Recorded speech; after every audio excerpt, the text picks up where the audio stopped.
Hi friends, welcome back to my channel. आज हम बात करेंगे दीपिका कक्कड़ इब्राहिम के बारे में और शुएब इब्राहिम के बारे में। कल शुएब इब्राहिम का व्लॉग आया। जब मैंने देखा पूरा व्लॉग तो दीपिका के व्लॉग में भी मैंने बस यही देखा कि वो आजकल किचन में लगी हुई हैं। जब से रमज़ान शुरू हुए हैं जब से वो बस किचन में ही लगी हुई हैं कि कभी कुछ अफ्तारी में बनाती हैं, कभी कुछ ना कुछ वो बनाती रहती हैं। अभी परसों का जो व्लॉग मैंने देखा था तो उसमें उन्होंने हलवा पूरी बनाया था, फिर हलवा पूरी या हलवा पराठा बनाया था।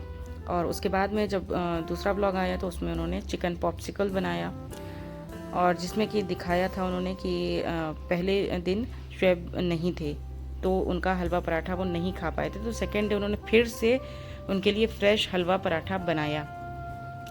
तो और उसके बाद में फिर ये दिखाया कि उन्होंने सेकेंड डे पर पॉप्सिकल भी बनाया था।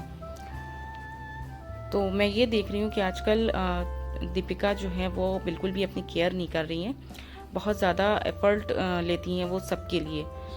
मेरे हिसाब से तो उनको बेस्ट बहू का अवार्ड दिया जाना चाहिए, क्योंकि वो बेस्ट बहू भी है, बेस्ट वाइफ भी। वो अपनी तरह से अपनी तरफ से पूरी कोशिश करती हैं सबको खुश रखने की। साथ में अभी वो प्रेग्नेंट हैं तो उनको अपनी एक्स्ट्रा केयर करनी चाहिए।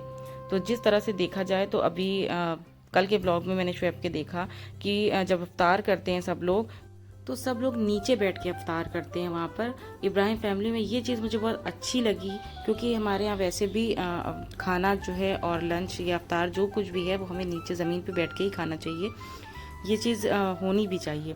लेकिन यहाँ पर मैंने देखा कि दीपिका को नीचे बैठने में थोड़ी सी प्रॉब्लम हो रही थी।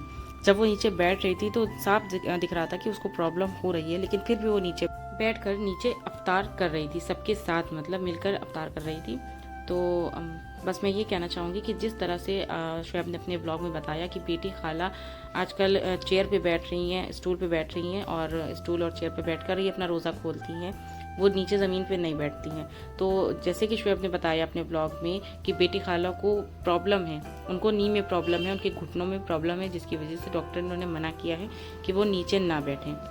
तो इसी तरह से दीपिका भी ऊपर बैठकर अवतार कर सकती हैं, लेकिन किसी ने शायद ध्यान नहीं दिया इस बात का, क्योंकि मैंने देखा ब्लॉग में कि जब नीचे बैठ रही थी दीपिका तो उसको दिक्कत हो रही थी, उसको प्रॉब्लम हो रही थी। तो मैं ये कहना चाहूँगी कि जैसे सबको कुछ ना कुछ प्रॉब्लम हो जाती है, बेटी खाला को प्रॉब्लम है वो ऊपर बैठ के इफ्तार करती हैं, पापा को प्रॉब्लम है वो ऊपर बैठ के इफ्तार कर सकते हैं, तो फिर आपको भी प्रॉब्लम है, आप प्रेग्नेंट हैं, तो सबको आपकी भी उतनी ही केयर करनी चाहिए, उतनी ही पैम्परिंग करना चाहिए। मैंने देखा था शुएब को कि शुरू के दिनों में उन्होंने आपकी खूब पैम्परिंग की, आपने उनकी बहुत तारीफ़ें भी की, आपकी मम्मी ने भी उनकी बहुत तारीफ़ें की, लेकिन आजकल वो थोड़ा सा बिज़ी हैं शायद इसलिए, या फिर अब आजकल तो छुट्टियां हैं, उन्होंने उनकी छुट्टी चल रही है, 2-3 दिन की ब्रेक लिया हुआ है उन्होंने, तो उनको आपकी पैम्परिंग करनी चाहिए। और मैंने ब्लॉग में ये देखा कि उल्टा वो आपसे अपनी पैम्परिंग करवा रहे हैं। तो बस मैं ये कहना चाह रही थी कि जिस तरह से आप सबका ख्याल रखती हैं, इन लोगों को भी चाहिए कि आपका भी उतना ही ख्याल रखें। वैसे एक बात मैं ज़रूर कहूँगी कि पैम्परिंग के मामले में सबा का नसीब बहुत अच्छा है, क्योंकि जिस तरह से उसके ससुराल वाले उसकी पैम्परिंग करते हैं, उसका शौहर उसके आगे पीछे लगा रहता है। पैम्परिंग के मामले में तो सबा बड़ी ही खुशकिस्मत निकली, उसने अपने ससुराल वालों को अपने आगे पीछे लगा के रखा हुआ है। तो बस मैं यही कहना चाह रही थी कि आजकल दीपिका प्रेग्नेंट हैं तो उनका ज़्यादा ख्याल रखना चाहिए सबको। बस मुझे इतना ही कहना था, बाकी आपकी मर्ज़ी है, आप जैसा चाहें वैसे रहें, जैसे चाहें वैसे खाएं। तो वीडियो को यहीं पे एंड करती हूँ। वीडियो पसंद आया हो तो वीडियो को लाइक कर दीजिएगा, चैनल पर नए आए हैं तो सब्सक्राइब करे बगैर मत जाइएगा। मिलती हूँ नेक्स्ट वीडियो में, जब तक के लिए बाय बाय, अल्लाह हाफिज़।